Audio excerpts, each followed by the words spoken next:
Hello, this is Hwan San Sanim, and welcome to part 2 of our special 2-part series on the health benefits of living phrase sun meditation. Last time we discussed the physical health benefits of sun meditation. Today we will discuss the psychological health benefits of sun meditation.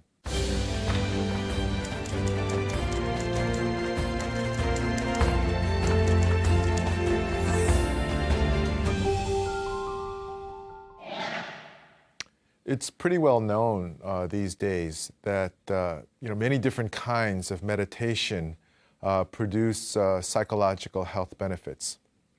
But I think when it comes to Buddhist meditation, and especially living phrase sun meditation, we need to pay attention to the fact that Buddhism, generally speaking, and the Sun Buddhist tradition in particular, has a very different model of what it means to have a healthy, happy mind, as opposed to the modern societal interpretation of mental health and happiness. So we really do understand, we do need to understand that the fundamental perspective on health and happiness is very different between Sun Buddhism and, I believe, our modern society and its culture. So why don't we first listen to the Dharma speech of Sun Master Songdam as he explains to us the very important and fundamental difference between the Sun Buddhist practitioner's way of life and the modern societal way of living.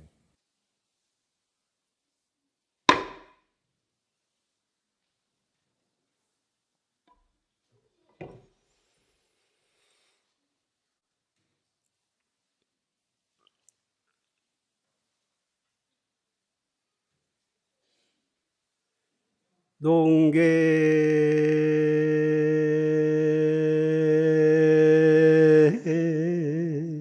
유식 탕화근요 양무여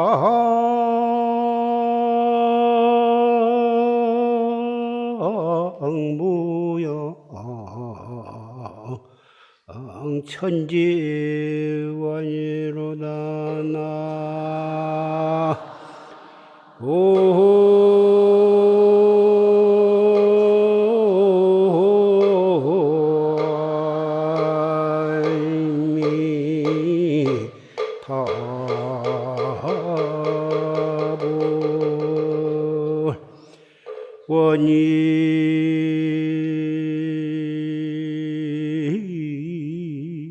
입송복 나오라 장관무로 초사선이로다나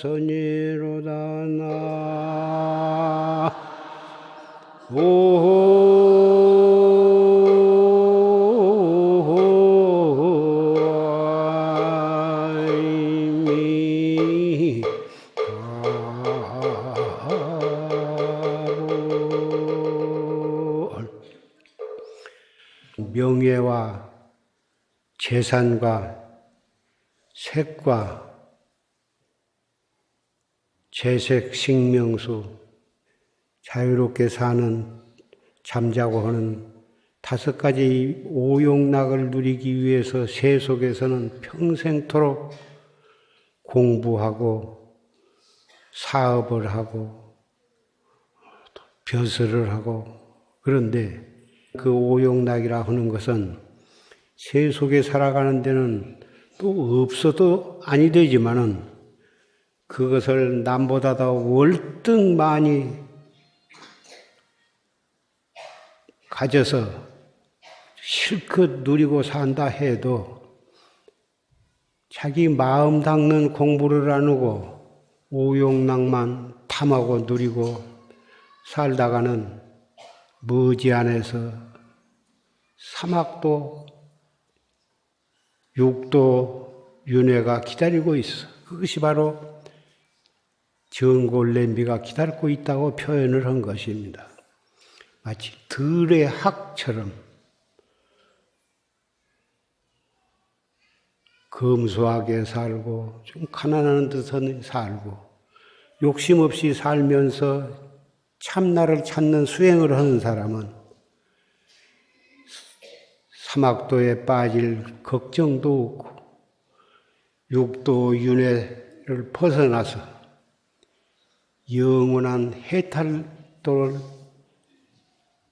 향하는 것이니 지금 오늘 이 법보전에 가득 보이신 사부대중은 들의 학과 같은 그런 마음가짐으로 이 자리에 오신 것입니다. Believe it or not, in this very short and seemingly simple Dharma speech, Sun Master Songdam, I believe, has taught us maybe all there is to know about the difference between suffering and happiness, and between delusion and enlightenment. In his Dharma speech, he mentions that the chicken who lives in the chicken pen might be very comfortable eating 3 meals a day, but is destined to end up in the stew pot. Whereas the crane who lives in the wild may struggle to get what it needs to eat and live and so forth, but actually gets to enjoy the freedom of flying unhindered in the clear blue sky. Sun Master Songdam also tells us that the person who pursues the so-called 5 pleasures of desire, and these are the Buddhist teaching on what are considered to be the 5 fundamental pleasures of human life, which are namely wealth, sex, food, fame and power, and sleep, sometimes interpreted as leisure. So the person who spends their life pursuing the so-called 5 pleasures of desire may, for a time, like the chicken, enjoy the seeming security of food and shelter and so forth. But at the end of the day, meaning at the end of life, they will end up in the stew pot of the so-called the 3 evil paths, the 3 painful rebirths that one can be reborn into, namely the body of an animal, a hungry ghost, or a being who lives in hell.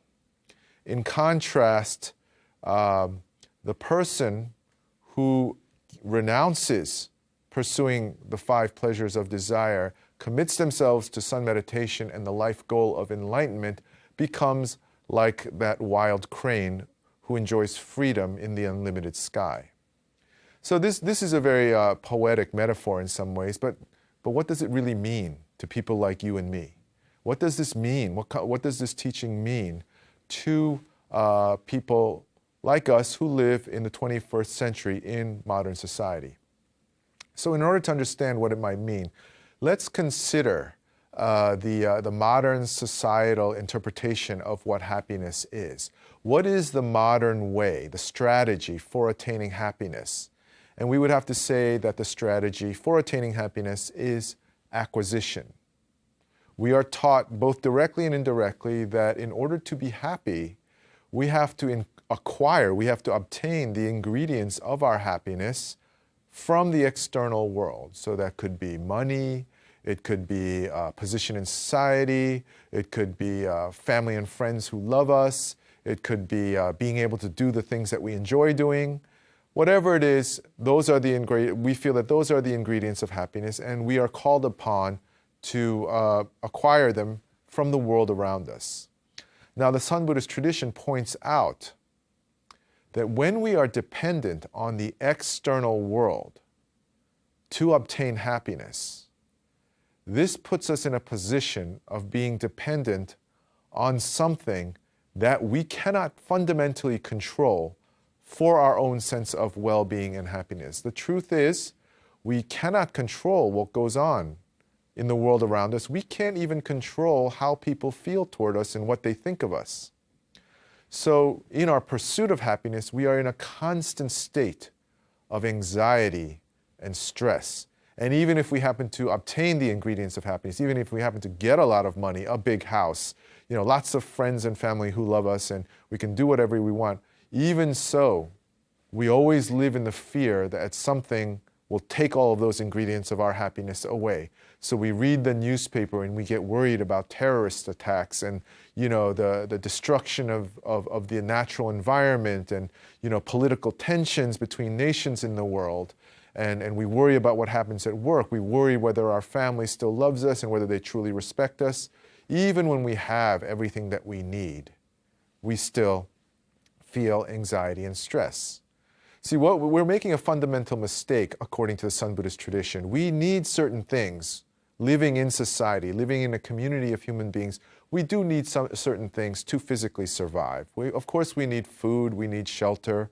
And then beyond that, we do need, to some extent, the respect and understanding and protection of our peers because people do best when they live together. But satisfying the needs of physical existence is not the same thing as satisfying the need for happiness. It's not an absolute law that just because you have the ingredients to survive, that will naturally make you happy. So Sun Buddhists point out that when we become dependent on the external world, not only for our survival, but for our happiness and well-being, we will be placed into a state of anxiety.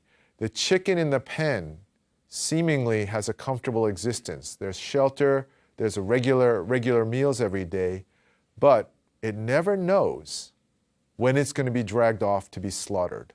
And every day it watches as its peers, as its friends, or the other chickens around it are being dragged off one by one. It knows. It must know that its day is coming. And the fact is the chicken has absolutely no control over its seemingly comfortable environment. At any time the meals could be cut off. At any time the shelter can be taken away. So within that seeming comfort, within that predictability, there is actually no satisfaction and no comfort. Now, Sun Master Songdam also makes the claim that when we pursue the 5 pleasures of desire, we will end up in the 3 so-called evil rebirths, meaning we'll be reborn as an animal or as a hungry ghost or as a being in hell.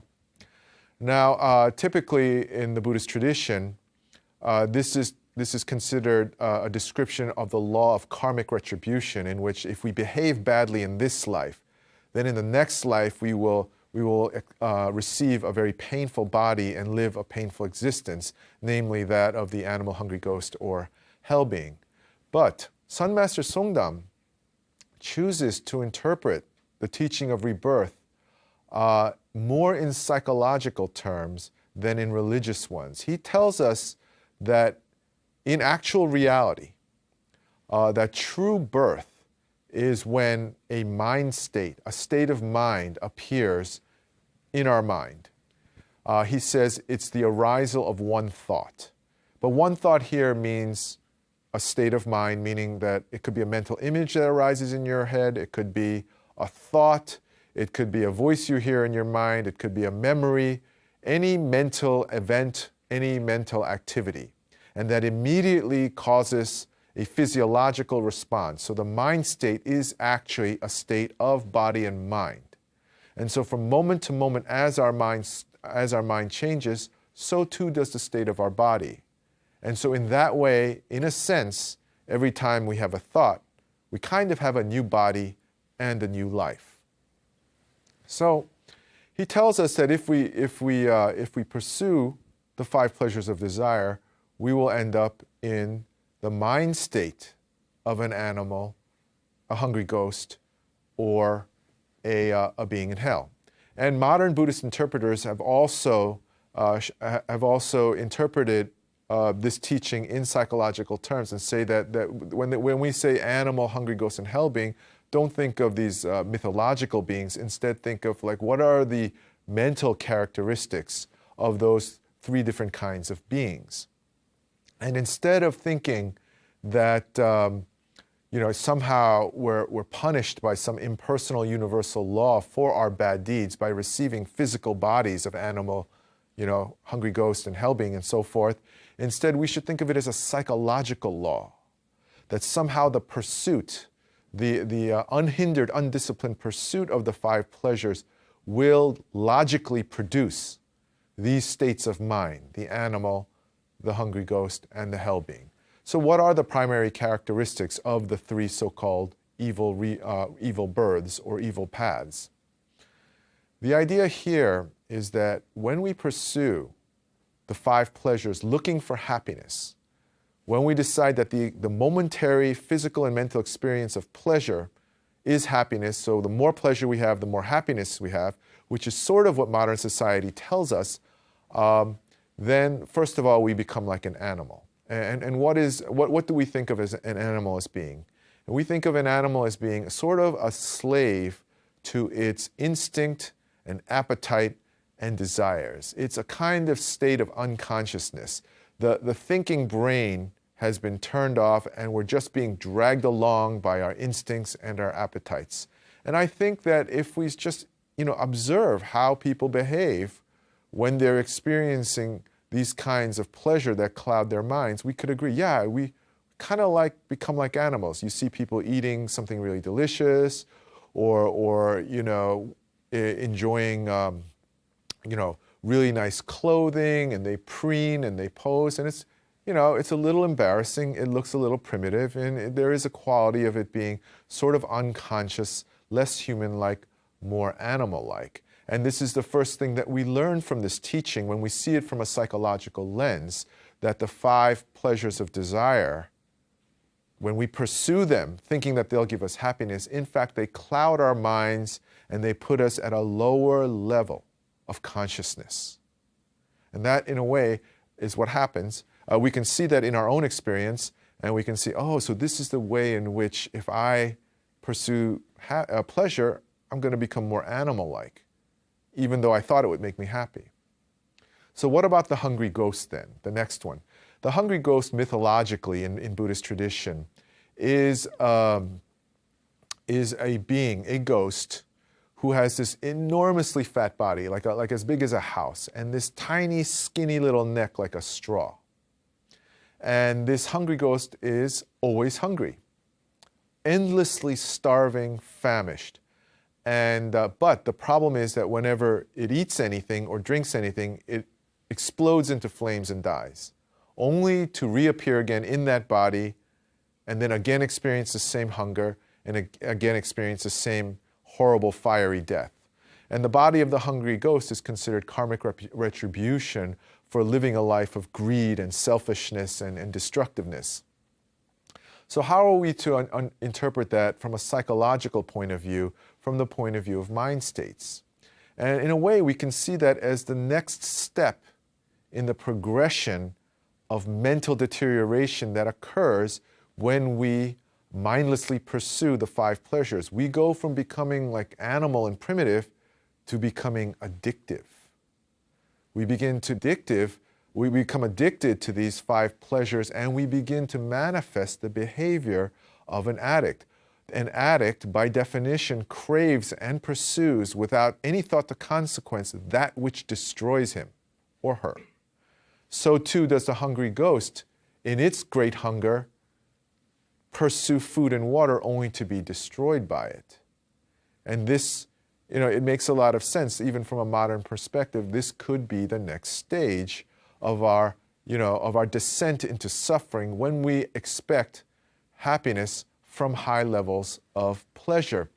Consider someone who is morbidly obese. We've all heard of them, and they're immensely, almost unimaginably overweight. Okay. Now, before I go on with this metaphor, let me just point out that I'm not criticizing the outer physical appearance of someone who is morbidly obese. I am aware of the issue of body shaming that's come up in modern culture, and I agree. No one should be made to be ashamed of their body and to hate their own body. So that's not my point here, that there's something wrong with the way a morbidly obese person looks. And the other thing that I'd like to point out is that I'm also aware that a very small percentage of people have a kind of genetic disorder that predisposes them to gain immense amounts of weight, and there's really nothing they can do about it, and it's not, it's no fault of theirs, and therefore we shouldn't look down on them, and I agree with that too. But I'm talking about someone who is morbidly obese for psychological reasons, and let's just consider what this person is like. They are, from all appearances, overfed, over-glutted with nutrition, and overweight, and you look at them and you think that they could go probably for days without eating and still be okay, but on the inside they are so hungry. They are hungry like they're starving. They are hungry than the skinniest, most underweight people. And this is striking. And when we look at them, we think this is this is a kind of illness, and we can see that very quickly. And so we can see kind of a modern example of a hungry ghost in society. Now, another example that's not so obvious of a kind of hungry ghost in society is what I might call the overconsumer. And we sometimes hear stories of people who are immensely, hugely wealthy. They just have lots and lots of money, and they choose to spend their immense wealth on products and services and commodities. And so you hear about these. There have been television shows devoted to examining their lives where they have, houses in every city in the world, and they have, dozens of cars and thousands of clothes, thousands of shoes, and, hundreds of rooms in each house. And there's just this, this superabundance of possessions in their lives. And what I find very interesting is that there are many people who envy these super wealthy, super consuming individuals. And people in our modern society even celebrate them. And people think, oh, I wish I had a jet and a helicopter and a yacht and a boat and a limousine and a motorcycle and so forth. And that's a common point of view in modern society. And I think that the fact that people can envy such individuals really points up the difference between the Sun Buddhist vision of mental health and the modern societal one. Because from the Sun Buddhist tradition's point of view, the overconsumer is just as mentally ill or just as mentally suffering as the morbidly obese person. We might say that this person is morbidly wealthy or a morbid consumer. Just as the morbidly obese person consumes too much food, the morbid consumer consumes too many products with the same desperate craving and desire of someone who is impoverished. And that here is the irony, that they may be super wealthy on the surface with money to spare, but on the inside they feel this endless emptiness, this endless need to own more things, more so than perhaps the poorest members of our society and our countries. So we can lump them together and we can see that in a very real way, we may be living in a society of hungry ghosts because of our mistaken notions of health and happiness. In any event, we may see the hungry ghost as sort of the next level of deterioration from animal. Then what is the final evil path or evil rebirth? And that is the hell being. And hell, as we all know, is a place of endless, unendurable torment, a punishment for having committed the most terrible acts, the most heinous deeds, the greatest sins possible. And from a psychological point of view, we may say that this is a state of unending hatred, rage, grief, guilt, shame, and despair. It is a state of madness. It is the madness of someone who has lost all control over themselves and has pursued their own satisfaction and their own pleasure without any regard to the consequences. And so they have destroyed all of their relationships, they have harmed countless numbers of people, and they are even in the process of destroying themselves. I say it's a state of psychosis because when you're in such a state of intolerable pain, then you no longer can tell the difference between pain and pleasure, joy and sorrow, love and hate, and ultimately life and death. And that is indeed hell. And when we look at it from this perspective, we can see how a person wholly devoted to pursuing the 5 pleasures of desire may descend into an animal birth, a hungry ghost birth, or a birth in hell. And in this way, Sun Master Songdan presents to us in a highly condensed form a critique of the modern societal vision of happiness and mental health. Well, then how is a person who renounces the five pleasures, practices sun meditation, and pursues enlightenment, how is that person like a bird flying, freely in the sky? On the look of it, it looks like you're highly restrained. It looks like you can no longer do the things that please you. You have to, lead this incredibly restrained, disciplined life, forging forward on a path that's very, very difficult. How is that freedom? And what we need to understand here is that from the Sun Buddhist point of view, freedom doesn't mean doing whatever you want, wherever you want, whenever you want. That's not what freedom. Freedom is not the freedom to just act on your impulses. That's more like the life of an animal. Okay? Freedom in the Sun Buddhist tradition is always based on wisdom. And wisdom, from a modern perspective, we can say that wisdom is always clear perception. Clear perception of what? Clear perception of reality. Any freedom that we can ever have in life must be based on a clear perception of the true conditions that define and structure our lives. And Sun Master Songdam, in his Dharma speeches, points out that there are two conditions that we absolutely need to pay attention to if we ever want to find happiness in our life.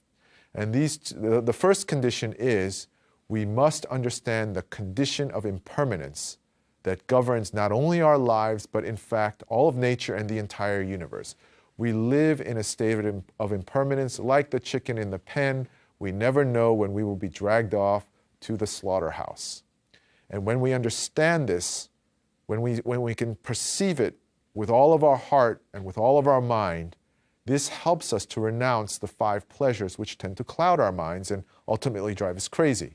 The second condition is that we need to be able to perceive the very real and true possibility of gaining enlightenment, of the awakening of consciousness, the awakening to a principle and to an aspect of our existence that transcends suffering.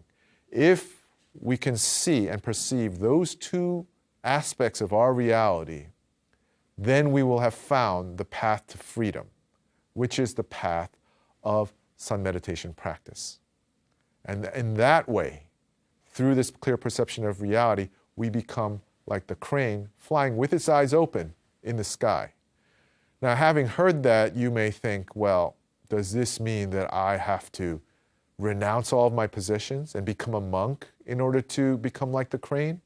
Or does that mean that I have to become enlightened in order to enjoy true psychological health and happiness, the benefits of sun meditation? And I would like to say, no, that's absolutely not true. We can enjoy the benefits, the psychological health benefits of sun meditation as soon as we begin, as soon as we learn the posture, breathing, and the mental focus, as soon as we learn to direct our mental gaze inward. So why don't we enter into meditation again? Please resume your correct meditation posture. And let's listen to the Dharma speech of Sun Master Songdam as he explains how we can, through sun meditation, learn to perceive and transcend the sources of suffering that exist within our own mind. 부처님께서 42장경에 말씀하시기를 크고 작은 죄는 참회함으로써 깨끗한 청정한 몸으로 된다고 말씀을 하셨습니다.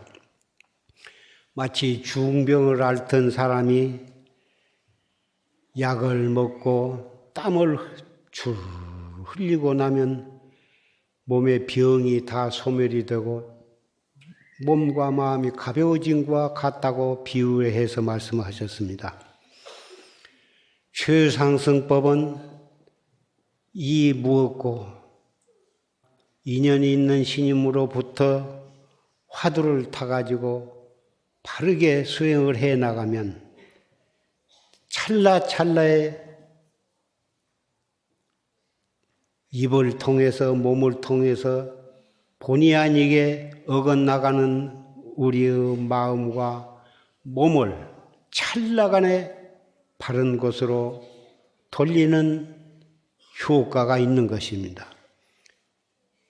진심이 나거나 탐욕심이 나거나 게으른 생각이 나거나 그럴 때 숨을 깊이 들어 마셨다가 내쉬면서 이먹고 행주 좌와 어묵 동정 간에 언제 어디서라도 한 생각 한 생각을 그렇게 단속을 해나가면 죄는 없어지고 깨달음을 향해서 나아가는 것입니다. 참선은 앉아서 가부좌를 하고 또 앉아서 그렇게 기본 자세는 그렇게 하지만 24시간 꼭 앉아서만 할 수 없는 것이고 물론 선방에 방부를 드리고 한 사람은 죽비를 치고 4분 정지를 하게 됩니다마는 사회에서 생활을 하신 분이 어찌 꼭 죽비 치고 앉아서만 하겠습니까?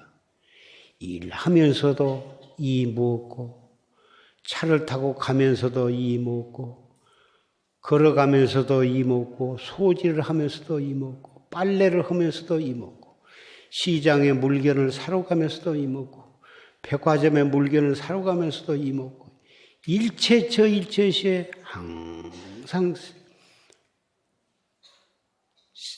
돌이켜서 이 먹고를 하면 처음에는 깜빡깜빡 잊어버리지만은 나중에는 제절로 되어지는 것이고 행주자와 어묵 동정 간에 항상 타성일편이 되는 것입니다. So how is it that we can enjoy the psychological health benefits of sun meditation right from the very beginning? In order to answer that question, I would like to share with you the experiences of the many people that I have shared these teachings with and the course that they took in learning sun meditation. So what happens at the very beginning? And actually just a few days ago, I taught sun meditation to someone who was trying meditation for the very first time. And what happened was this. I taught the meditation, and as soon as they entered into the breathing, their body settled down, they learned how to do imoko, and they could feel a visible difference in their psychological state.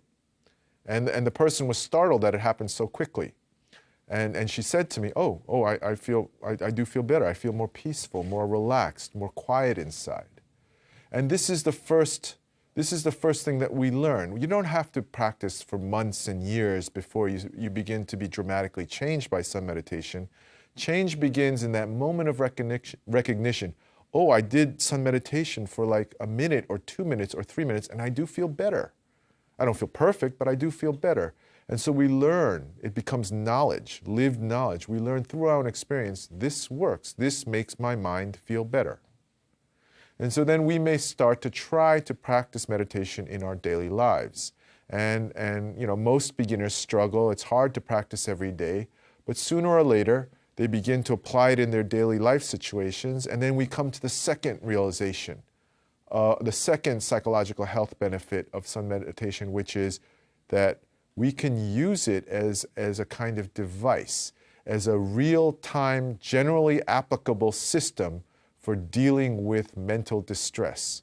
In our office, in our homes, on the streets, in our cars, on public transportation, as Sun Master Songdam has explained, we do imoko, and it lowers our stress level. It makes us feel better.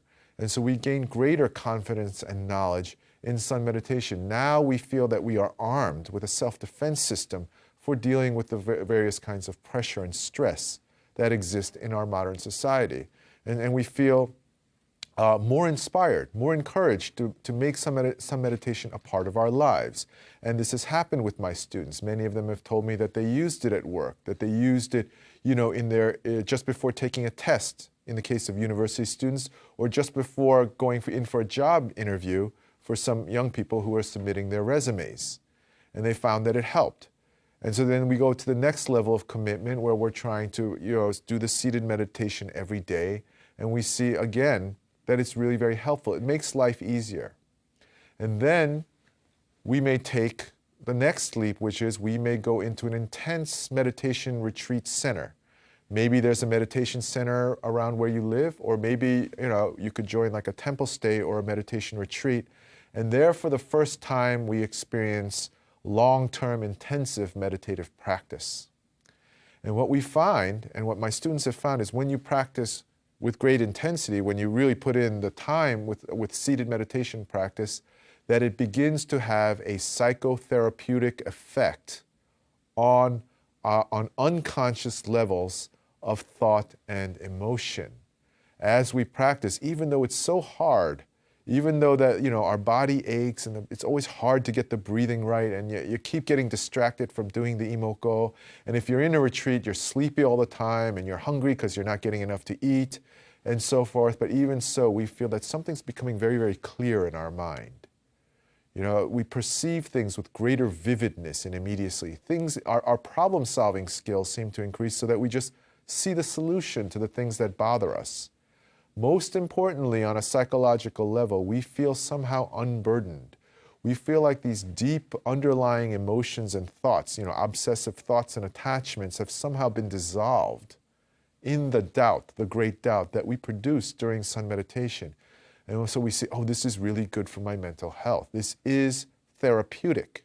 Even though that's not the ultimate purpose of sun meditation, nevertheless, it has a therapeutic effect. And then some of these students may take the next step and say, well, I'm going to commit to a religious community, a community of meditation. I'm going to structure my life around this. Or they may even go off to become monastics. Many of my students are seriously considering becoming monastics and making sun meditation their way of life. One way or the other, a life commitment is made. And so we try to practice as much as we can in a community and within our daily lives and structure our lives around the teachings of Buddhism in general, or perhaps Sun Master Songdam in particular. And as we do this, we see over time a total self-transformation occur. What happens is we begin to look at ourselves completely differently. There was a time when I had in my mind an image of who I wanted to be, who I thought I should be. But now I can look directly into myself and see the conditions of my own existence, my own personality directly. And so I have transcended my previous self-understanding. And my whole understanding of what a human being has changed.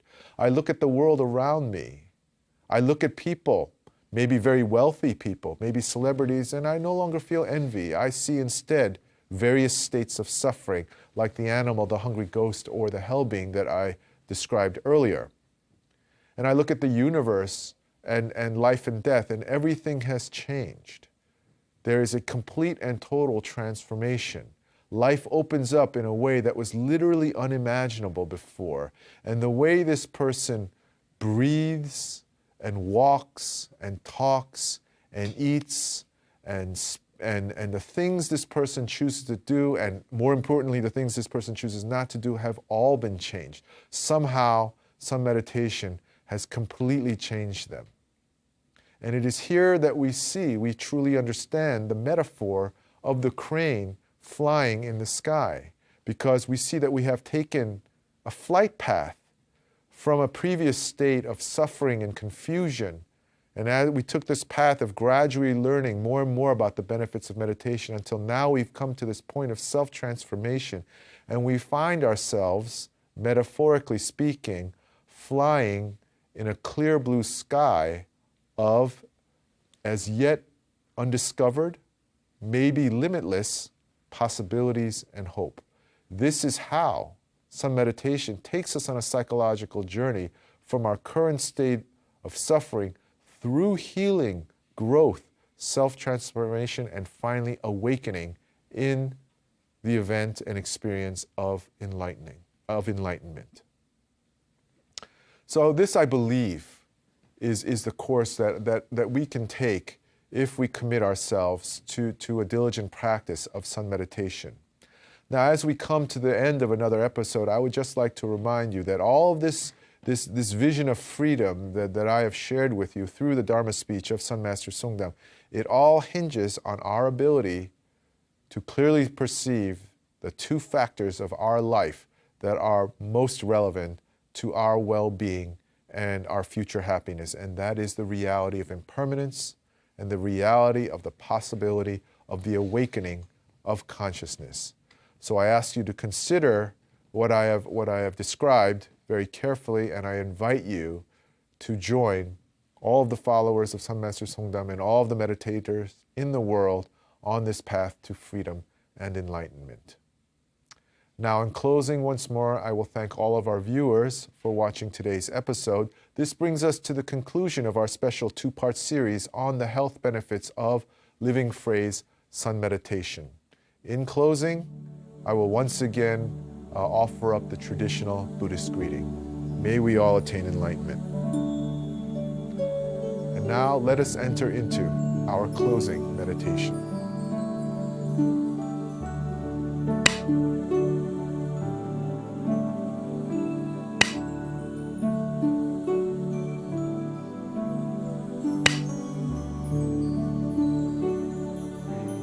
호향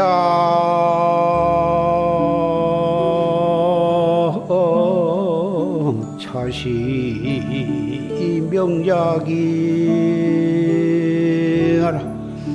백년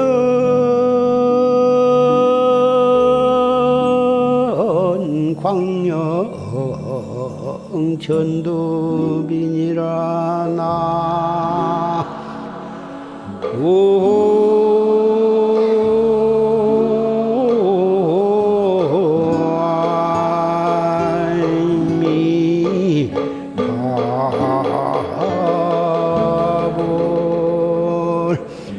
금세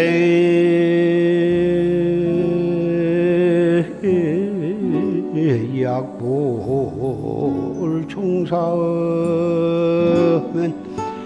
후세 당연 한만단 하리라 나